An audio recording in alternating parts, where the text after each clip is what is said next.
Inside Story Uganda, real source of political updates.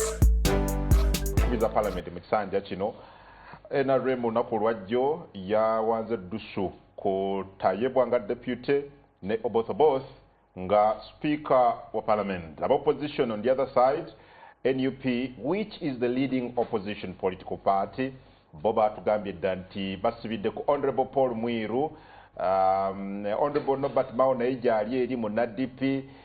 Kinaggwa kitya? What should we expect olunaku olwaleero, and how does the future look like eri parliament ey'e12 given ebizze byogerwa n'ebiriwo? For example, kwabadde omukubiza w'olukiiko Honorable Anita Mong kunoonyereza okugenda maaso ku nsonga z'obulyake n'obuli bw'enguzi, and generally ngeri parliament gyekwatiddwamu mu parliament ewedde.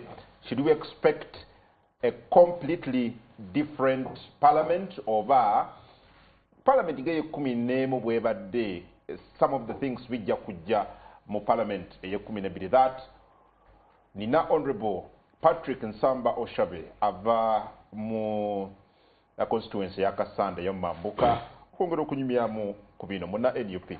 Honorable, tukwaniriza kusanyuka natuunaku olwaleero. Neyanza Adam atwala omukisa guno okulamusa ku balabi ba Morning Express yonna gye muli, mbalamusizza era kansuubire buli omu gyali eyo mwongera okwongera okuteeka ettoffaali ku Uganda nga mukola emirimu egivaamu omusolo. Neyanza eg'okumpita ssebo. Well, singa tubadde mu biseera biri ng'okyali mu NRM, olunaku olwajjo nali badde nkusuubira Ntebe, but ekirungi wavaayo. Kati no, let's start with what happened. Manyi wagoberedde ebyabadde bigenda mu maaso Ntebe mu kulonda speaker ne deputy mu kibiina kye wavaamu ekya NRM. Ebyavuddeyo wabadde obisuubira? Saagoberedde nnyo naye nina bukilipu bwe ndabyeko bwe mbadde mpita Eastern Newsfeed. Ekyabaddeyo tewabaddeyo kalulu. Sekiyendo sinzi. Kwabadde kuyisa ebyo mwakyayisa Mwami Museveni byakola ki byayagala. Mwami Museveni oba Central Executive Committee ya NRM? Oboth wamumanyirawa. Wamumanyirawa nti ye contestant. Well, azayagala okuba speaker kuva dda ne mu parliament. Ku luno wamumanyiddewa si ku tweet ya Muhoozi. After tweet ya Muhoozi Kabanda najja n'aklarifying. Yeah. Era Muhoozi n'avaayo n'atweetinga kwani agenda okubeera deputy speaker. Era Central Executive Committee bwe yazze yakoze ekintu kyekimu. So kansuubire bwe bajja ekkololo tebatusuubira kukola bye baakoze eri. Tujja kujja ekkololo, Honorable. But ku lunaku lwokutaano wiiki ewedde, Honorable, Central Executive Committee we yatuula yakkiriza bammemba ba parliament bonna aba NRM abeegwanyiza ebifo bino okuwaayo expression of interest, which was done. Well, democracy talina kubeera manipulated. Era bwe tuba tubuildinga institutions, buli lwozi manipulating okusuutinga ky'oyagala, you're killing the future. Ekyabaddewo kikontana ne ssemateeka. Kitya? Ssemateeka w'ekibiina NRM ayogera ku election. Era tayogera ku rubber stamping. Ssemateeka waffe ow'eggwanga ayogera ku election of a speaker. Tayogera ku manipulation, tayogera ku rubber stamping. Until a time weeribaawo ebifo bino ne bibeera competitive, kubanze nabirabako mu 10th parliament. Nalabako ku competition wakati wa Muhammad Nsereko ne Jacob Olanya.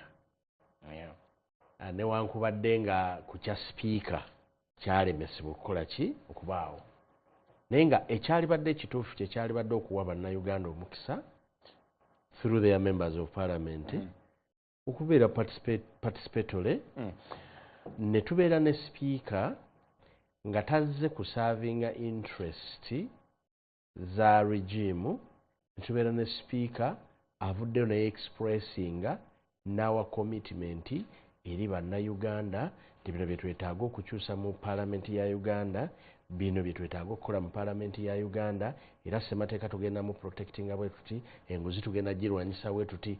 Olwo bannayuganda ne bategeeza ababaka baabwe nti omuntu atumatiza asinga obulungi asaana otukolera bye twetaaga. Naye kuba sipiika wafunye mu NRM wafunye 4 of them abavuddeyo okulaga okwagala okuvuganya kuba deputy abadde n'abantu 16. Mwami Twodwong yatugenda nti when they interacted with them Mosek, they willingly chose to step aside. Kiki ndi mukunnyonnyola mwennyini bw'abanga ogambye Richard Twodwong oba naani, they are killing the institution of election. Institution ya election batandika gittira mu kalulu ka general election. Ne bakola manipulation zino wali. Kati babanga baali tebatrustinga bannayuganda kubalondera president nga tebatrustinga bannayuganda kukola kusalawo ku babaka kibe beetaaga ne bamanipulating at that level. They have gone to the level kuba kati bali mu tutambuza olugendo bannayuganda bamatire ndi Museveni kyayagala oba mutabani we kyayagala kyekikola. Era ekyo kye baakiivinze kyokka nti baamatiza bali ab'NRM nti omukulu Kyakoba baba Kyakoba nze na kyenkola ki kyenkoba. Kati ye institution empya gye bazimbye nti were these ones forced to step aside? Were they forced? Certainly they were. Certainly baba forcing. Certainly baba manipulating the positions. Certainly baba convincing okulekerwa bano. Naye nga muli mu kibiina ekimu nga kyammwe kibiina kyammwe, you would have given opportunity. What do you read in that, Honorable Oshabe? Nti General MK goyogerako because in fact ye yasookera ddala okwogera ku Jacob Oboth. Nti nze ndaba ono yasaanidde okubeera speaker wa parliament ne bamuyisa mu system yonna y'ekibiina kyabwe andi n'abeera ati gwe bendoosinze. Does that communicate to something? It communicates to one thing, nti we continuously losing power nga Bannayuganda and giving this power to one family or one man. Bw'abanga General Museveni akoze okusalawo eyali badde communicating ekyo teyali badde mutabani we. Bw'abanga waliwo other institution that in the power play. Lwaki akiwa mutabani we communicatinga? Tayagala kigende bugenzi, omwana alina okugirako n'amaanyi.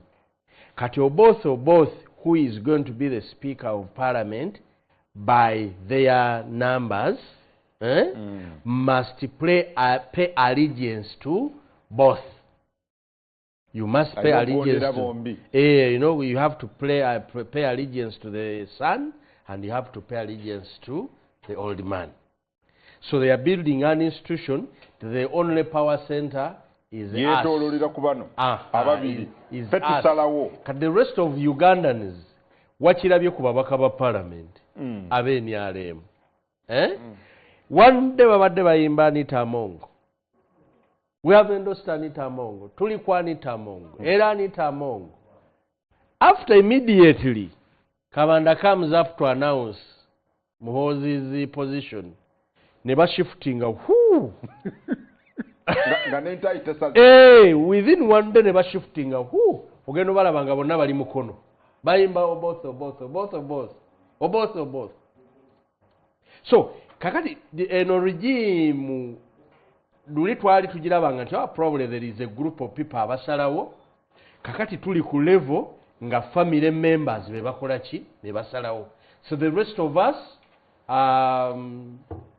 ababaka bonna ab'NRM abo nga bw'obalaba nze manyi what is deep on their hearts bamanyi si kituufu really bakimanyi deep on their hearts buli omu amanyi nti process si entuufu eno yalibadde egenda mu maaso naye ekyokukola tewakola ki tebakiwagira tebalina kyakukola kubanga politics aliwo wakusapootinga Museveni kyayagala si nsi kyeyagala kubanga olwaleero Adamu ensi ya Uganda kyeyagala ye speaker asobola okudefendinga constitution ya Uganda. You think these ones can't? He cannot. Why? Oyina kasoke maleyo bino bisatu olyokombuuza ekibuuzo kyo. We have the time. Olina Jacob Oboth, a very experienced politician, munnamateeka atabuusibwabusibwa akulembedde ku kakiiko ka parliament n'obukiiko parliament tuweerako nga n'akamateeka kwekali for some time. Oyina deputy we honorable Thomas Tayebwa abadde mukubiriza wa parliament nga deputy mu kifo ekyo for one term. Do you doubt their ability to steer parliament? Kakati mbadde kuddamu ekigo nti waliwo bannayuganda kye beetaaga waliwo ne regime kyeyagala bano bagenda ku steeringa parliament according to the regime kyekola ki kyeyagala tebagenda gi steering according to bannayuganda kye bakola ki kye baagala. Yes, they have the ability to do both. If you gave both chance singa owadde Tayebwa opportunity okukola gundi kyayagala akikola ki bakisobola bannayuganda if the commitment nga bafuuka ba speaker commitment and allegiance bagipeyinga eri bannayuganda kati bishua both bishua Tayebwa they cannot pay allegiance to anywhere else kubanga balina paying allegiance to Muhoozi and Kaguta. Is Muhoozi that powerful? Has he become that influential mu byobufuzi by'eggwanga? Mpola mu byobufuzi by'eggwanga General Museveni agenza ajjako bannayuganda obuyinza. He came as somebody who came to fight for Ugandans.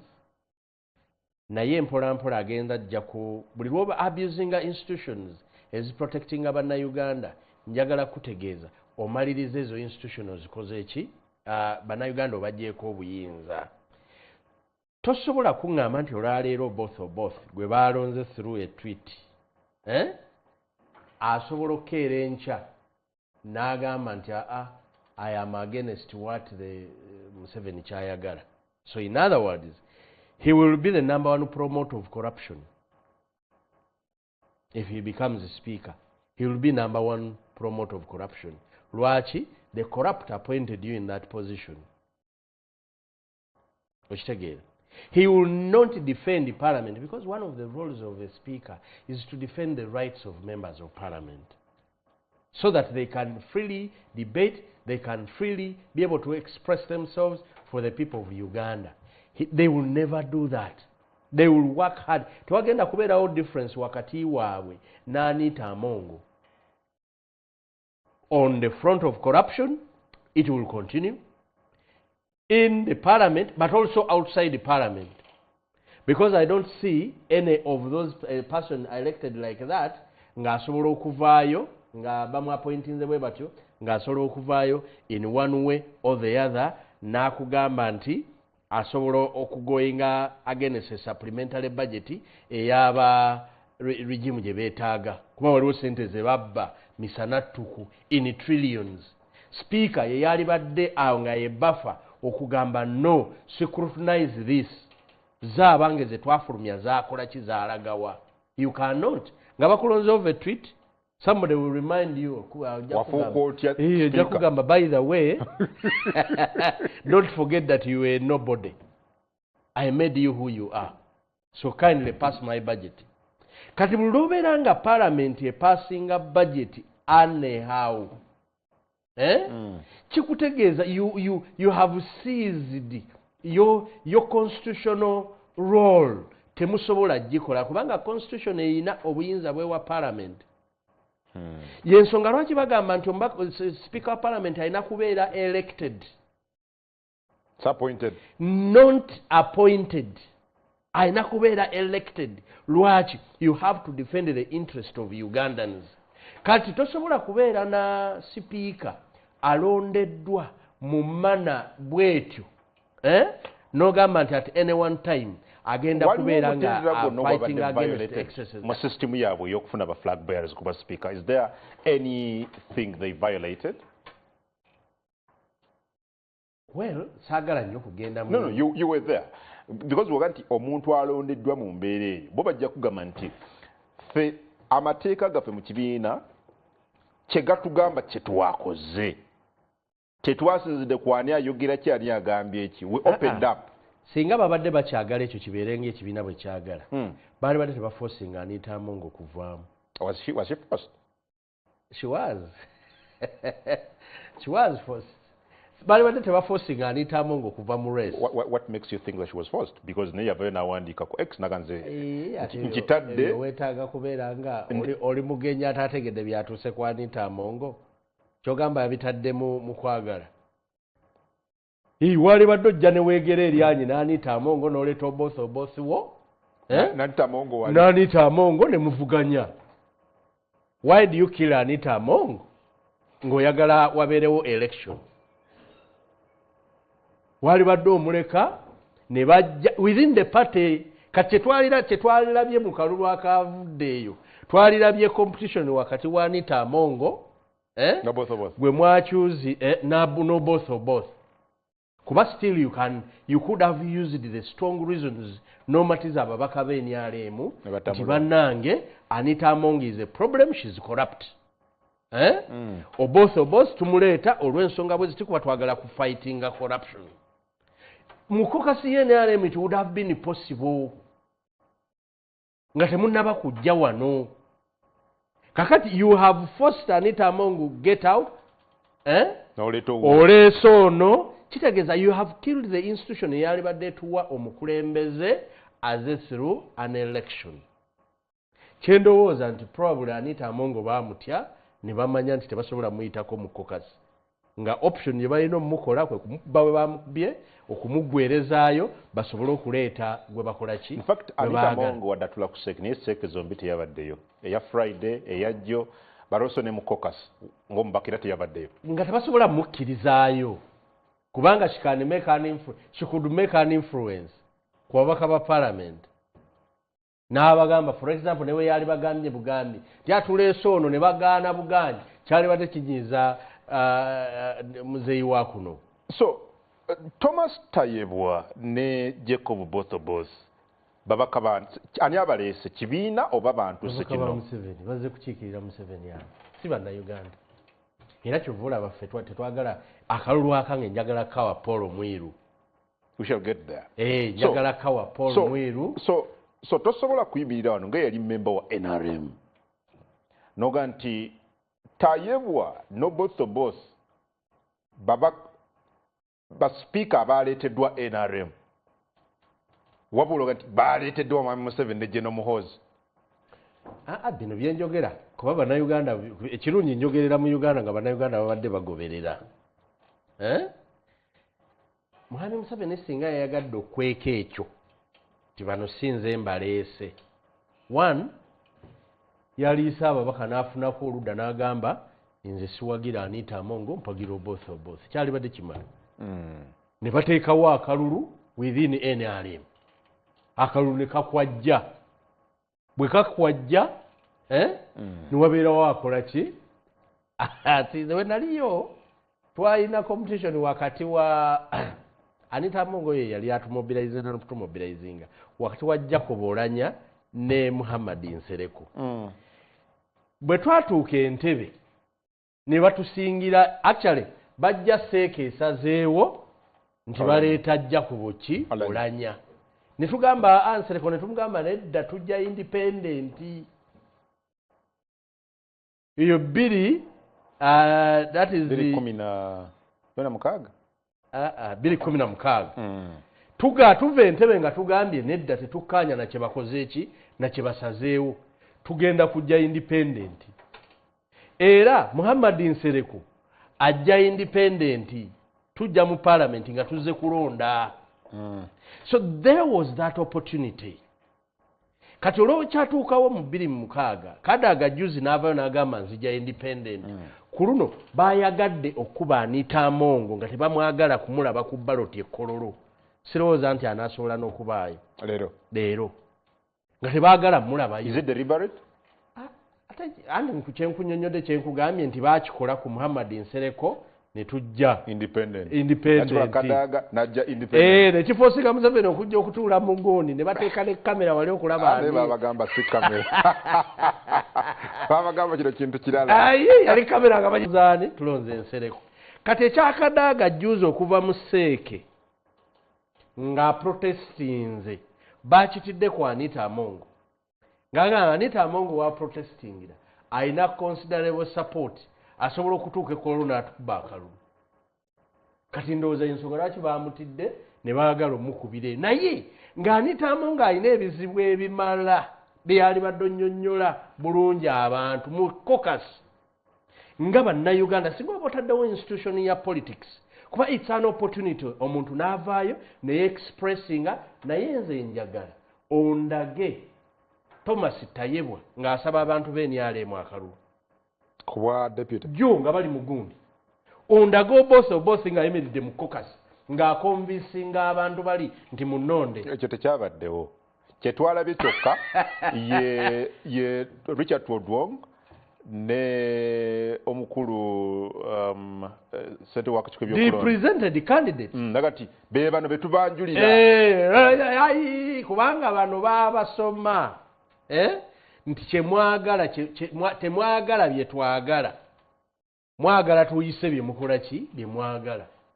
and the human population always do that bwe bakulabanga gwe issues za demokrasia toziriiko ate nga gwe olina obuyinza bakuleka n'ekyokola ki n'ekyoyagala naye nze njagala omuntu yenna andage nti obosi yayimiriddeko n'agamba zino zigundi zayimiriddeko sipiika yenna waali mulabye ng'avaayo ng'ajja ng'alayira ng'omwiru bwe yakoze nga tuli ekavule n'agamba bannange munnonde mukkirize nze nja okusobola okuyimirira mu gaapu ya constitutionalism nze nsobola okujja nveeyo nyimirire ku kutaasa obubbi obugenda mu maaso ne corruption nze nja okuvaayo ntaase Uganda ku bino wammanga.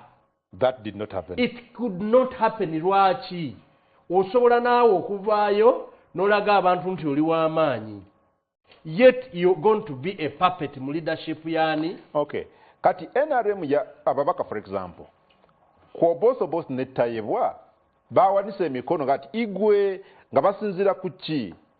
Because I thought bw'ogamba nti nze nsamba gwe njagala kubanga bababuuziza babage katono nnyo tuzze ne bano muwagira nti ye naye nga basinzidde ku ki? What do you base on nga gwe bwemba wakuwagira nsamba singa wabaddewo consensus? Yes.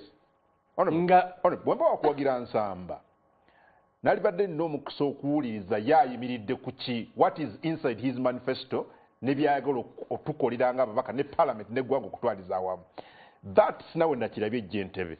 Ekyo kyenyini kyendi mu kunnyonnyola Adamu Kungu nti waali badde oleeta basipiika kye bayita unanimous decision. Nabalabe bagamba unanimous but kye bayita unanimous decision opresenting aba candidate obadde ne Namuganza ayagala bwa speaker Alion obadde ne Alion ayagala bwa Florence Akiki obadde ne Akiki. Let them present. Bamale okupresentinga obuuze kokasi ndi bannange tukole tutya kati kokasi bavike baveeyo bo bennyini by the way nabano bennyini basobola okusinziira ne bagamba nti okusinziira kyendabye I am pulling out for so and so. Not at institution ya democracy mu kokasi omwo naye kati eyo bagiziise mu NRM batta institution yo competition nga batandika n'amama Mbabazi omanya mama Mbabazi bwe yaviirayo n'agamba nange nsobola okubeera mu kifo kyo kiprocessinga mu kokasi eyo kubanga babadde bokka temuli mu opposition abange. What did you lose or both bw'ova ne majority eri nga otegedde nti ku babaka b'NRM support gye nfunye ku babaka 3 nfunyeeko ababaka 180 nina okukonvinsinga ababaka 12 badde ku side yange. What do you lose?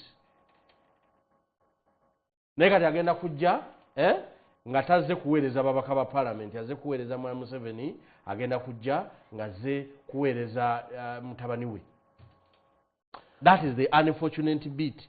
Era NRM caucus mu bintu byatukoze obubi ng'eggwanga kwe kwongera okutta institution ey'okulonda nga bwe bagita mu general election kati bagenze ne mu kibiina kyabwe era institution bagikoze eki bagisse further. Choice ya deputy speaker Mwami Tayebwa ogenti among mu bigambo byo nti yateereddwako olukomera bamusibidde ebbali abadde deputy we Mwami Tayebwa yebanga nti agolyoke jangu kuba deputy. What do you make of that? First of all, okubeera nga wabuddeyo ababaka 15 n'omusobyo 16 actually 16 nga beegwanyiza ekifo kya Tayebwa, it speaks volumes. Ababaka abo babadde basuubira nti abasajja bano bali mu kulwanyisa corruption.